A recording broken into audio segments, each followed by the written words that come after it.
Celeb Savant is a career retrospective type interview focusing on singers, actors, and industry experts.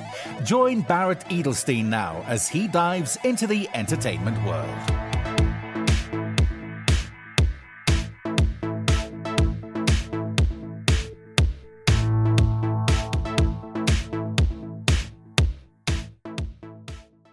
Tewis-Allen is a successful British singer, songwriter, producer, DJ, businessman, entrepreneur, and author. He started his award-winning career at the age of 15 in the music industry, working for AT supergroup 5 Star at their Sunningdale mansion as their in-house photographer. At the age of 19, Kevin created the iconic Winston the Churchill Bulldog before shooting to fame as a record producer or DJ, selling over 20 million records, 13 number ones, and BBC Radio Producer of the Decade from 1990 to 2000, producing music for Beyonce, Britney Spears, Justin Timberlake, Neo, the Pussycat Dolls, Tweet, Akon, Lionel Richie, Phil Collins, and Usher, with over 170 plus productions across all the main music labels. Kevin's DJ career has seen him perform at Ministry of Sound London, Space, Amnesia in Ibiza, Beverly Hills celebrity parties, Heaven nightclub in London and LA, and the exclusive Kensington Roof Gardens. In 2008, Kevin swapped his music and live entertainment career for the corporate world.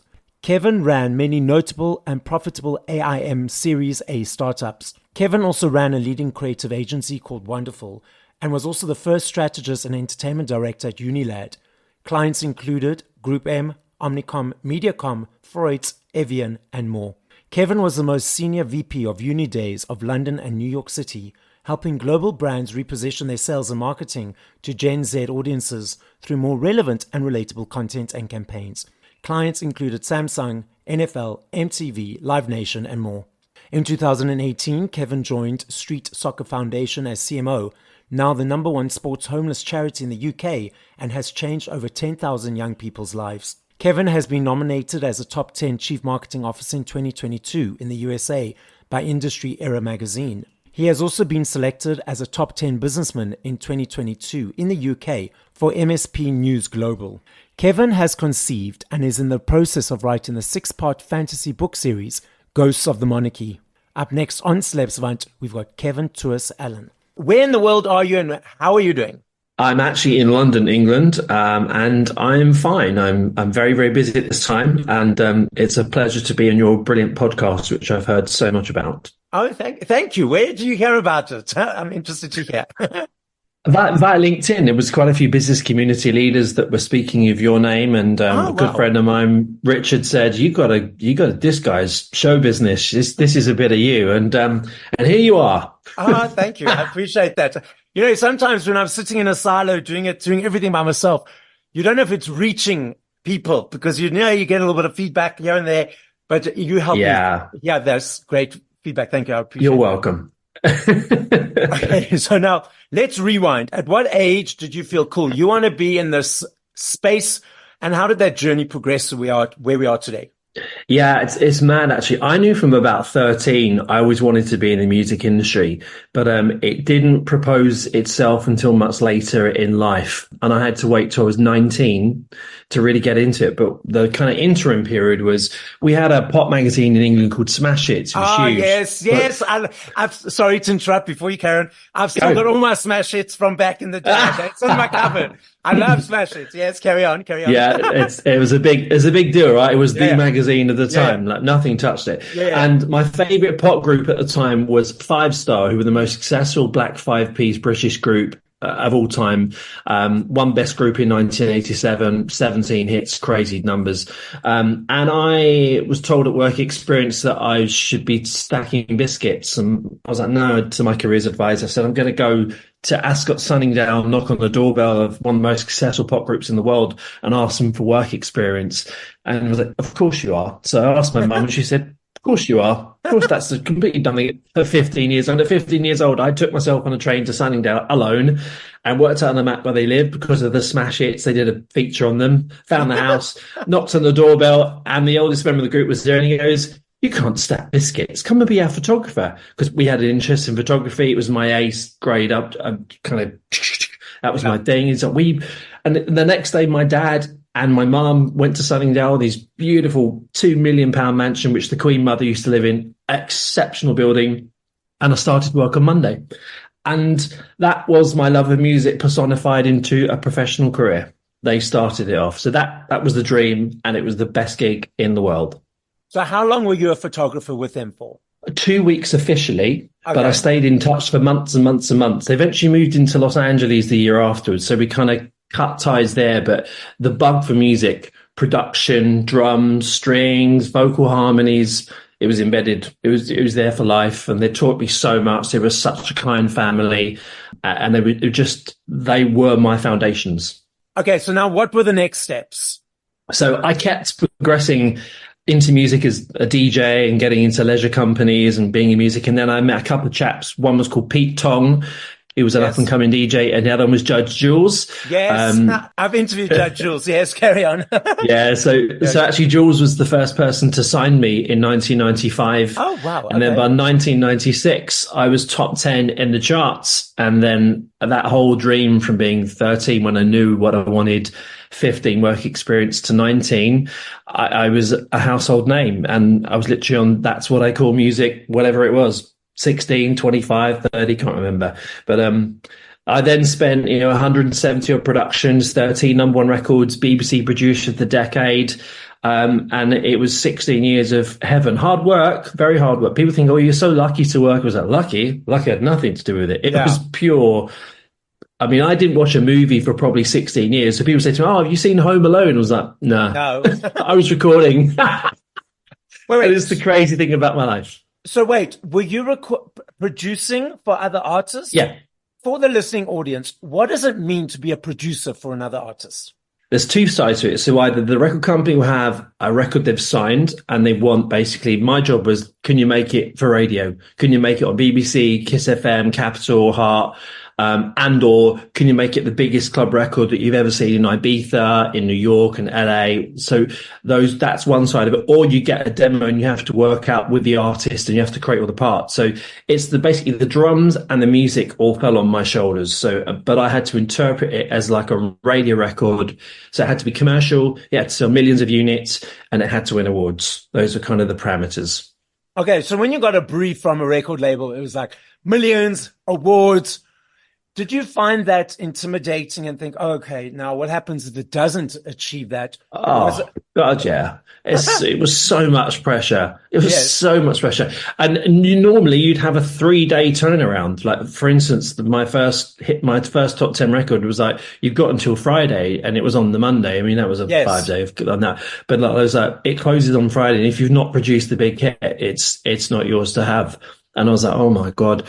And we actually did 3 different versions of the track. And it was only on Friday, 5 o'clock. Pete Tong was in Universal Music, and he heard the version that I'd created. And he said, what's this? It was like, this is amazing. And he's like, I'm going on air in 1 hour. It's like the Essential Mix, Pete Tong, right? Radio 1, Friday night. The whole world listened to Radio 1 at 6 p.m. on a Friday. And he had the acetate cut in that hour. And it was his first reel. He goes, this is the anthem of the year. Boom. And that was it. And within 7 weeks, it was top 10, 500,000 copies sold. And which song was that? It was called Josh Wink, Higher State of Consciousness. It was an absolute dance anthem. I remember that. So you said you were in production for 16 years. What were some of the challenges that you felt during that period that you learned life lessons from and that you overcame to become successful? Resilience was the big one. You get a lot of knockbacks. You know, even though a consumer hears a finished record, you can have 20, 30 amends to that. And I found that later in life in advertising, when you make videos or adverts or websites or brands, that you get a lot of kickback from the CEO or the creative team. I don't like that color. I don't like that font. And the music, it's the same. The bass drum's not loud enough. I need a more techno bass drum. The strings aren't, I want more orchestral strings. So resilience, it is super tough because it could be very hard to hear sometimes when you spent hours and hours and hours on this one thing.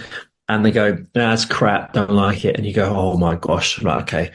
And then you have to innovate. The other thing about resilience is you then have to kind of park that in your brain mentally, which is super tough to do, particularly at 20 years of age, and then suck it up and then start again, a new storyboard, a new vision, a new pathway, until somewhere up the top of that record company, they go, that's fantastic. That's the one.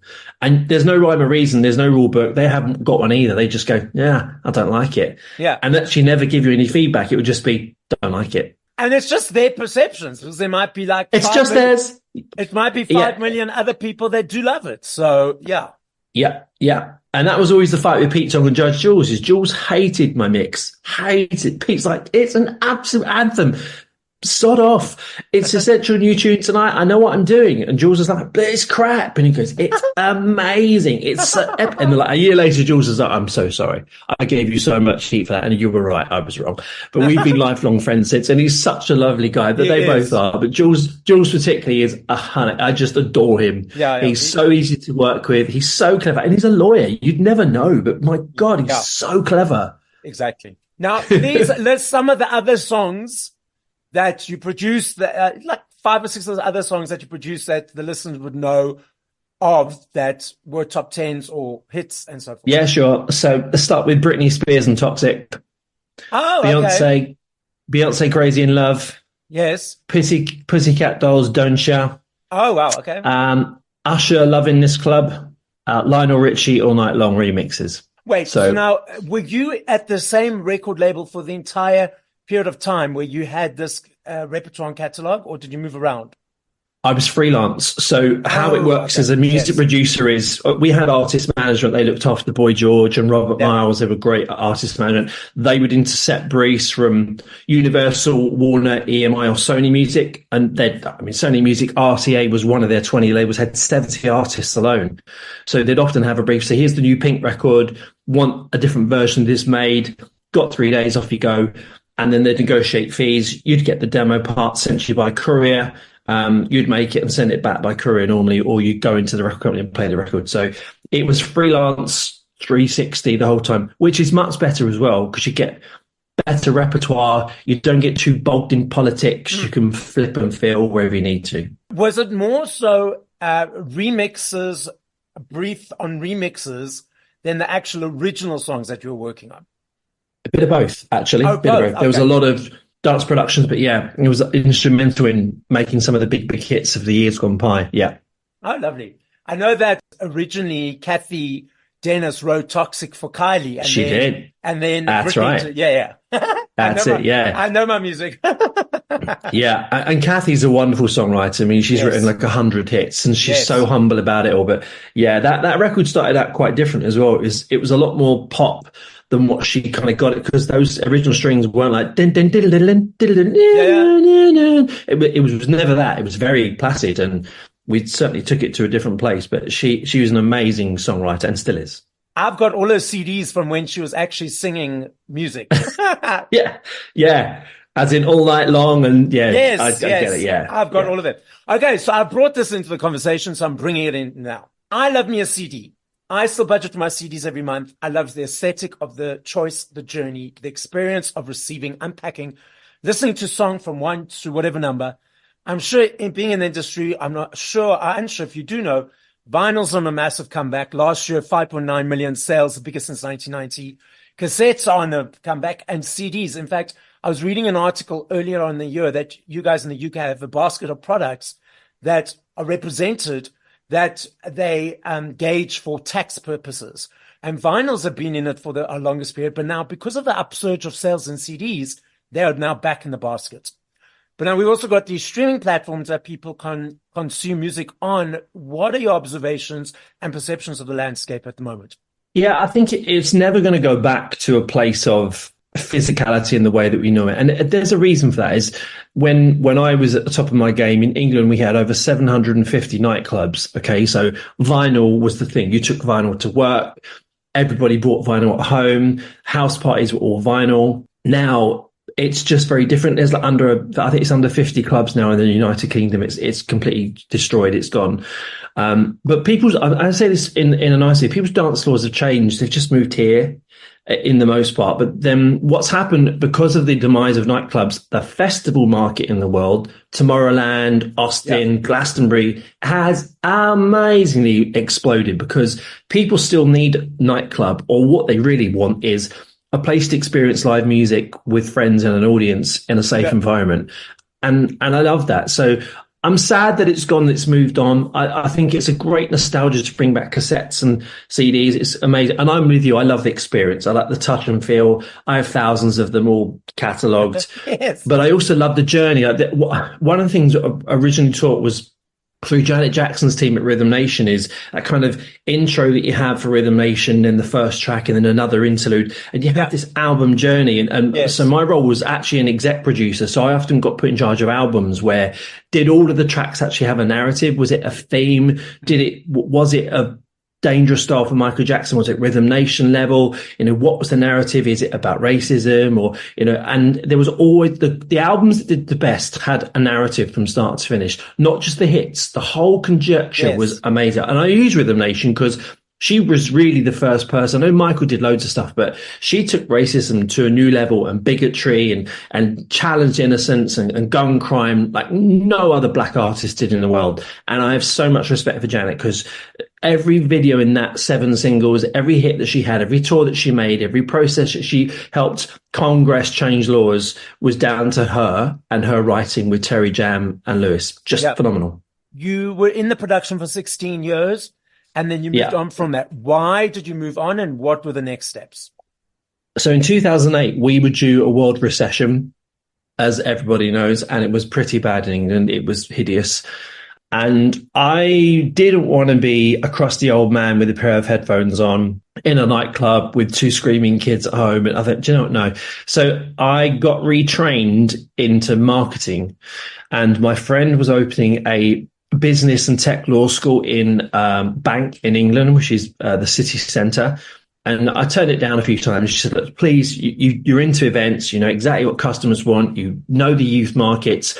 We're full of young international students who are dying to learn about creativity and entrepreneurship and business. Why don't we pay for all of your degree? We'll get you an MBA. You can be as top as you can get, PhD level. You can then use your business mind to talk about money, law, and then plug in creativity and entertainment. And I was like, do you know what?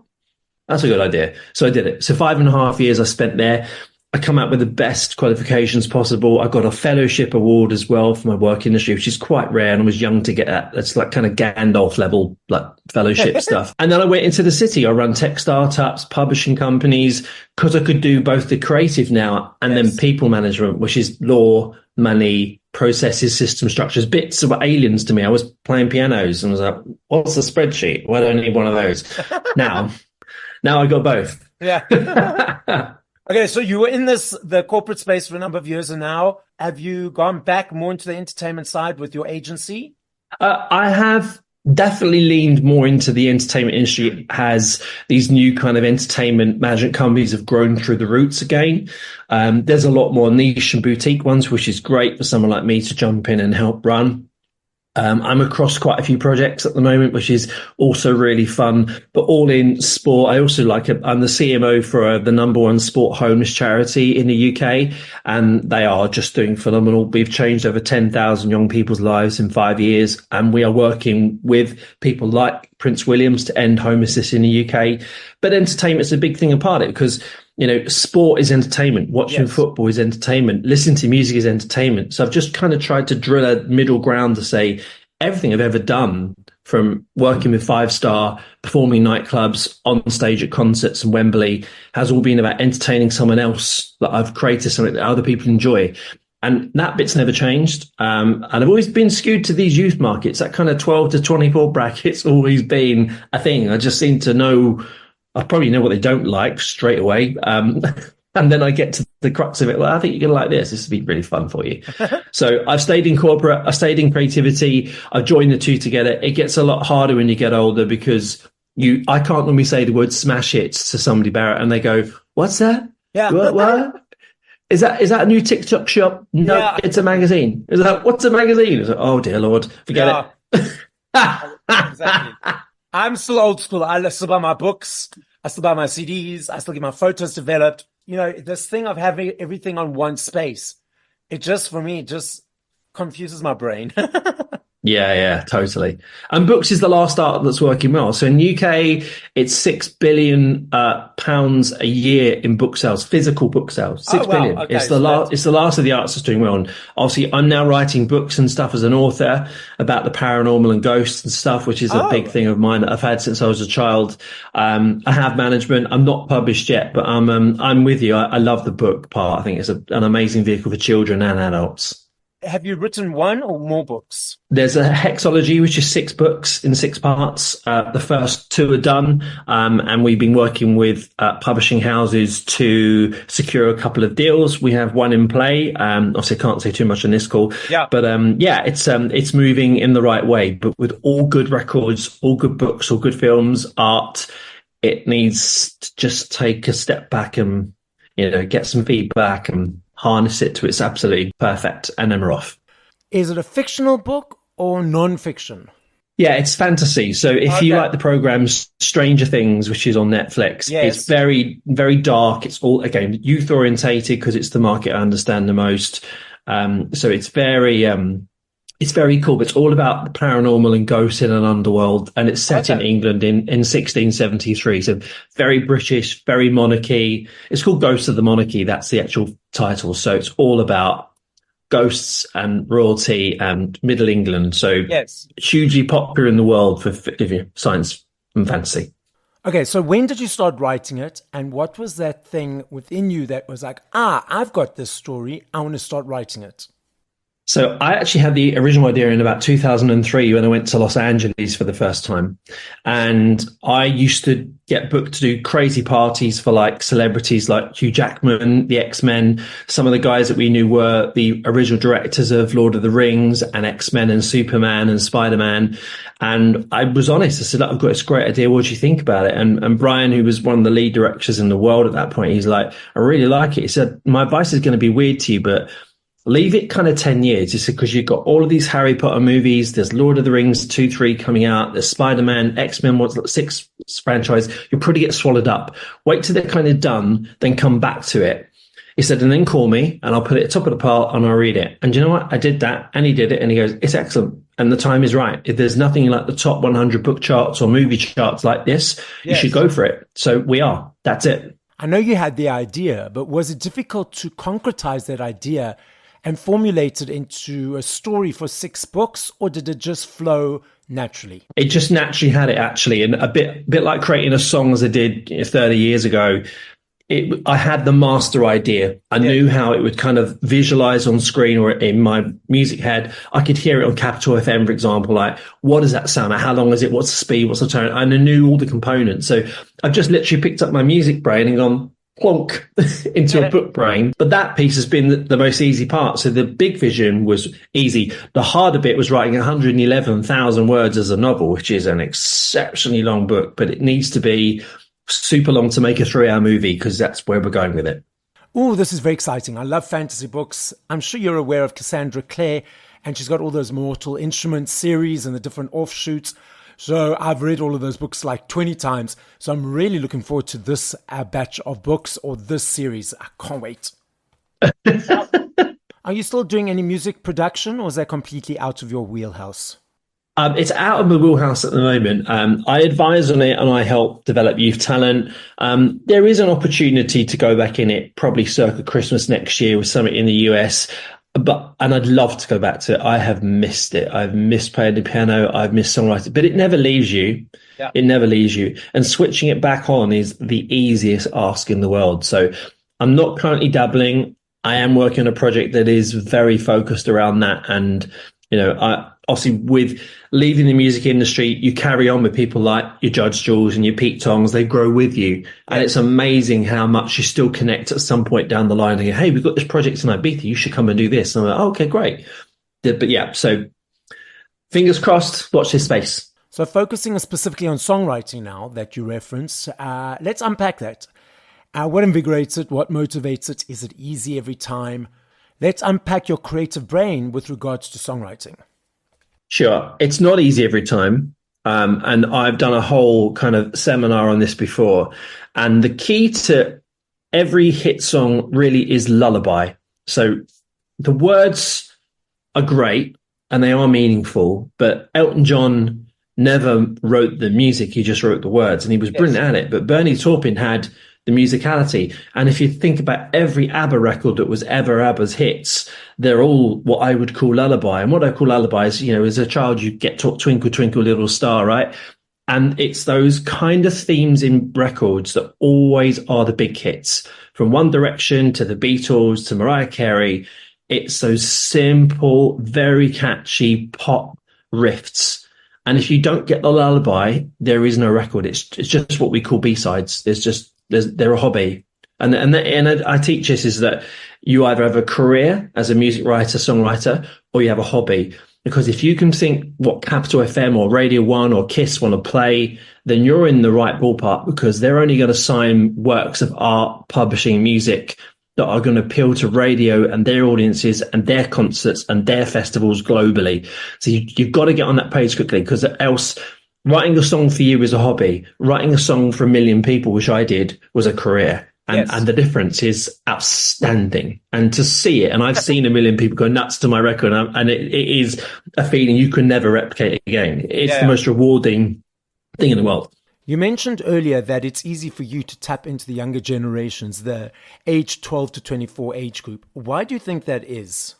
What do you see in them that allows you to spark ideas, spark creativity, and spark the knowing, oh, they will enjoy this?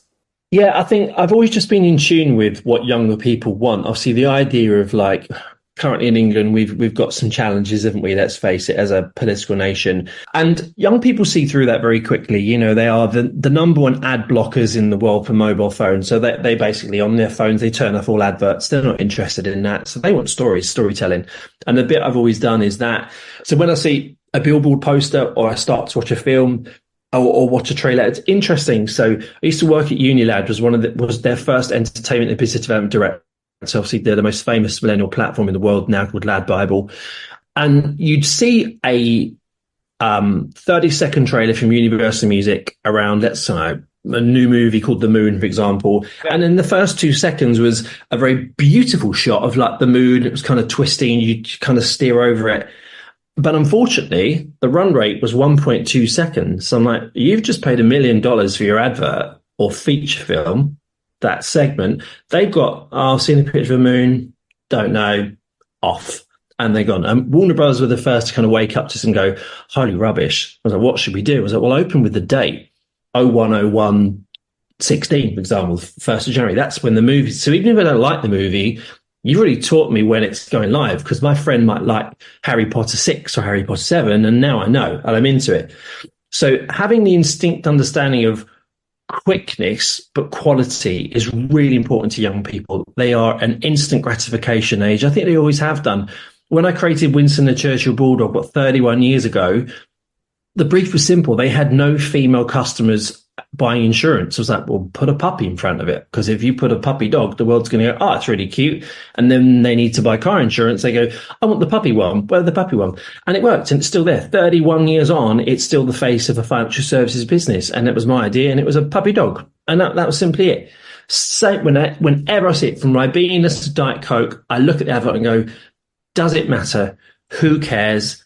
Does it excite me? Does it tick the box? So it's just an inherent understanding. And all of my career since music has been, this guy just can look at something and go, that's got to be different. But unlike the record company execs, I'll go in with a load of recommendations, right? You should try this, blah, blah, blah, blah. Because I've been the person that had to pick up all of the emotions and all of the rubbish and deal with it. So that's really where my head comes from. It's creativity first and purpose second. Purpose has become a lot more in advertising, films and music than ever before. And I think it's got better as we've grown older as a race, but it always existed. Even back in the 90s, it was a big thing, purpose. People did want to be a part of a story that was good and not bad.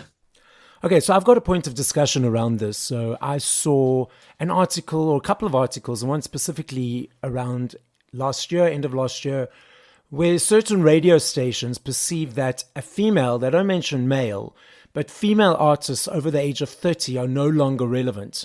They no longer have value towards the listening audience, and therefore they will not play any songs by artists over the age of 30.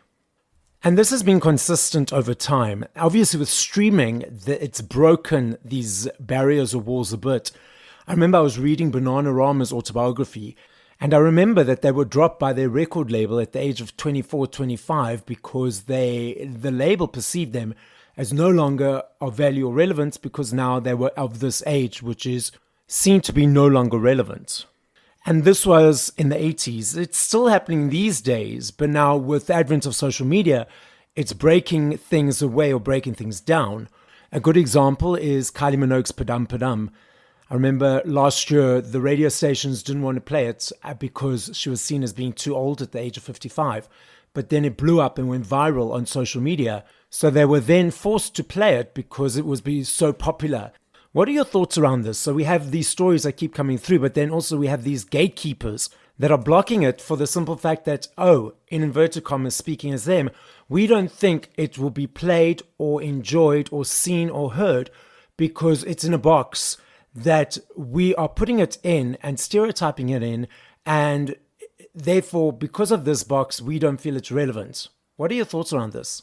Yeah, I think this is one of the positives around social media, and there's not too many of them at the moment, but this is a big one, is that if you're, and I'm going to be brutal about this, if you're a crusty old executive sitting in your boardroom in your big leather chair with your Scotch whiskey in your hand or wherever it is, deciding on a P&L or a law, that is never going to translate anymore. And ageism and sexism, racism have never really had a place in society ever, ever, ever. And it's getting better at social media. For example, like women in film, the Black Lives Matter movement has just been brilliant around how we change stereotypes and gender equality and stuff. And what's lovely is businesses get hurt in the pocket. Now, that's a strange thing to say. Why is that lovely? It's because the shareholders will go, the general public don't think this is good. They're not going to buy our butters or our milks or our meats or our vegan products if we keep making stupid decisions around women pay gaps or not being friendly around